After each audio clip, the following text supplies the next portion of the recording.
a gente for analisar a questão de quantidade, Sei. eu tô com a minha esposa desde os 18 anos de idade. O quê? Eu tenho 41, então são 23 anos que a gente tá junto. Nossa, tipo Então, o Sandy assim, e o carinha lá. Então a minha amplitude de experiências, assim, quando a gente tá falando de quantidade, é mínima. Mas a qualidade de profundidade Entendi. é muito grande. Porque E é sobre isso que você fala. é exatamente sobre isso que eu falo. Como é que você faz pra você ter um relacionamento de longo prazo, com felicidade, com todos os quesitos que as pessoas querem.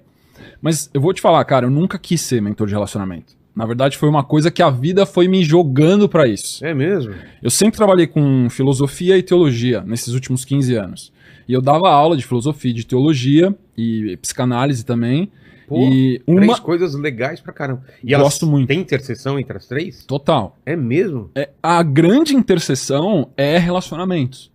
O padrão que eu consegui observar nessas 3 disciplinas, na verdade mais uma ainda que eu uso também, que é a neurociência, Boa. é relacionamentos. Pô, que interessante. Quando você junta essas 4 disciplinas, que é teologia, filosofia, psicanálise junguiana principalmente, e neurociência, você consegue respostas claríssimas de relacionamento. E aí o que acontecia é que quando eu ensinava as aulas de filosofia, de espiritualidade, de teologia, eu falava sobre tudo, né? Porque a filosofia e a teologia é muito ampla. E aí as minhas alunas, quando tinham aulas de relacionamento, elas falavam assim, Lucas, eu gosto de todas as suas aulas, mas quando você faz aula de relacionamento, é muito impactante, isso mudou minha vida, você tem que falar mais de relacionamento. E, cara, eu relutei por anos. Até que em um certo momento eu cedi, comecei a fazer conteúdo de relacionamentos no digital e o negócio viralizou. Mas é incrível como as pessoas estão carentes de informação, né, cara? Porque deveria ser o contrário. Hoje em dia a gente tem um cardápio absurdo de formas de se relacionar, não é? Quando era moleque, você conhecia quem?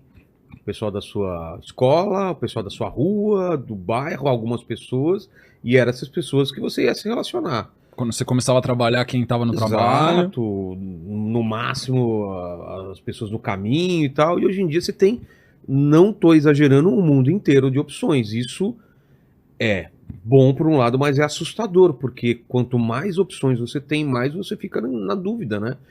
E eu passei por isso, eu passei solteiro um tempo nessa época já de Tinder e tal, e eu fiquei meio assustado, cara. Por isso que eu voltei pro relacionamento logo em seguida, porque eu sempre fui um cara de relacionamentos longos, e a parte... E se eu tivesse solteiro hoje, eu não sei como seria, cara.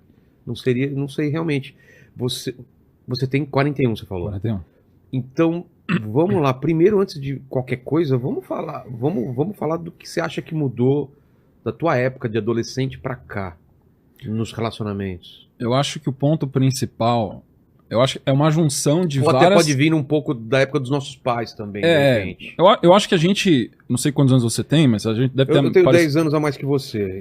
Mas a gente vivenciou coisas muito parecidas, exato. né? Essa fase analógica pré-digital, Exato. onde você tinha aquele bailinho, ou lugar onde você ia, você tinha que flertar com a menininha que você gostava, pedir pra dançar e tudo mais. Era todo Você ligava pro telefone fixo da casa, falava com a mãe, a mãe passava pra filha, se ou ela às vezes deixasse. o pai. Se o pai tivesse em casa, Era o pai, você tinha que falar com o homem. O que você quer falar com a Silvia aí, hein? Exatamente. Quem é? É o Rogério da classe dela. Tá. Vai falar o quê? Vai falar o quê? É o do trabalho de escola que a gente tem que fazer aí. Tá bom. Silvia! Ó, 15 minutos, hein? Tem um trouxa aqui pra falar com você. Era meio isso. Então, você vê, o próprio filtro social lá atrás, ele era muito mais severo. Quando a gente tem hoje uma interconectividade, onde você tem fácil acesso a uma quantidade praticamente infinita de parceiros, no toque de um dedo, como é, por exemplo, no delivery de comida. Mas é muito parecido. O delivery de comida e o delivery de pessoas. Você pensa, hoje eu quero comer frango, eu quero comer parmegiana, você clica e o negócio vem. Eu quero uma loira que eu não sei o que, é a mesma coisa, cara. Exatamente. Então, só que... Com a diferença que a pessoa tem que te aceitar também, né? Tem que te aceitar. O iFood, por enquanto, que você pede vem, Você né? paga e ele traz a comida pra Apesar você. que pagando, né, Lucas? Aí... Existem outros caminhos que sempre existiram tira também. Não sei se o Tucci é um utilizador desse tipo de serviço. Ele falou que às vezes ele não paga pras meninas, mas ele paga 400, 500 pau pro Uber dela, mesmo que ela more a 1 quilômetro da casa dele. Olha lá, hein? Eu tenho uma história que um dia eu conto. Tá bom. Um dia, não vai ser hoje, mas é uma história... É um segredo que eu guardo a 7 chaves que um dia eu conto. Fechou, então.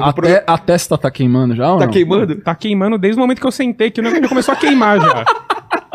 Então depois eu quero saber essa história, hein? Tá, Fechou. vou contar. Então tem isso, né? Essa facilidade.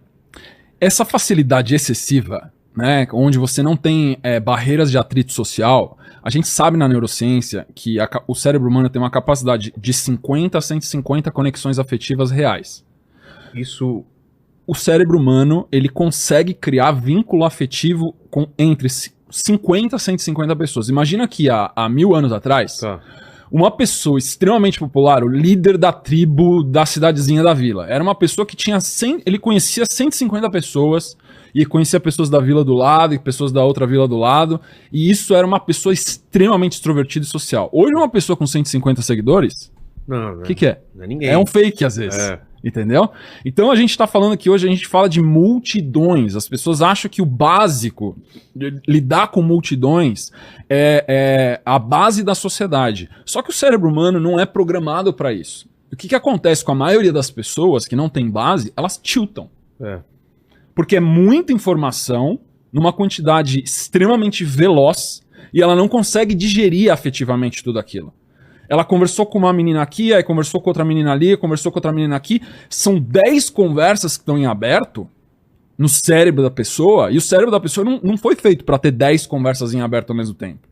A gente lembra na nossa época de adolescente, para você mandar uma mensagem para alguém, você ligava no telefone dela, se ela tivesse telefone. Tinha uma época que as pessoas não tinham nem telefone. Você tinha que ligar no orelhão da rua e avisar o fulano, chamar o ciclano lá o vizinho, porque eu tô ligando pra ele, preciso falar com tal. Ah, vou deixar recado que ele não tá em casa. E aí a pessoa chegava em casa e alguém ligou pra mim, tem uns recados aqui pra você retornar. Hoje isso é uma coisa tão alienígena, só que pro nosso cérebro, o estado atual da sociedade é alienígena. Então a gente tem um cérebro baseado em escassez, ele é programado em escassez, só que a gente tá num ambiente hiperabundante. E isso gera uma dissonância cognitiva. Total. Que catalisa a grande maioria das doenças psiquiátricas. Como? Depressão, ansiedade, bipolaridade, ansiedade, esquizofrenia, psicose. Se você pegar o DSM-5, que é o manual da psiquiatria, ele é um manual probabilístico. Nenhum psiquiatra que sentar aqui, sou amigo de vários, nenhum sentar aqui ele vai conseguir dizer 100% de certeza que a pessoa tem aquele diagnóstico. A ciência médica da psiquiatria, ela não é objetiva. Não é igual uma úlcera. Eu fiz um raio-x do seu estômago, Vilela, e tem um buraco no teu estômago, você tem uma úlcera assim. Psiquiatria não é assim que funciona. Você faz um questionário e se bater uma porcentagem, ele vai dizer se é leve, se é moderado, se é severo ou se você não tem nada. Então é probabilístico. Então você recebe tratamentos psiquiátricos por probabilidade de incidência. Só que um sintoma psiquiátrico anda junto com o outro. E aí você tem vários protocolos de tratamento. Por exemplo, você vai num psiquiatra e você tem um protocolo para depressão. Tá. E você faz o tratamento para depressão. Só que o problema é que a pessoa que chega lá, ela não tem só depressão. Ela tem depressão, ela tem borderline e ela tem traços de esquizofrenia ou surtos esquizofrênicos. Como é que você faz para juntar os 3 protocolos? Isso é um dilema que hoje a ciência médica psiquiátrica não consegue resolver. E é exatamente dentro dessas brechas que entram todas as outras linhas terapêuticas. As abordagens terapêuticas. A psicanálise, a terapia conversacional, a mentoria, o coaching, entre muitas outras. Tem um monte de abordagem terapêutica que trabalha o ser humano de uma maneira holística. Não adianta você ficar olhando só o neurotransmissor que está desequilibrado e equilibrar aquele neurotransmissor. Se você não trabalhar corpo, mente e espírito, você não tem saúde. Saúde são esses 3 paradigmas. É corpo, mente e espírito.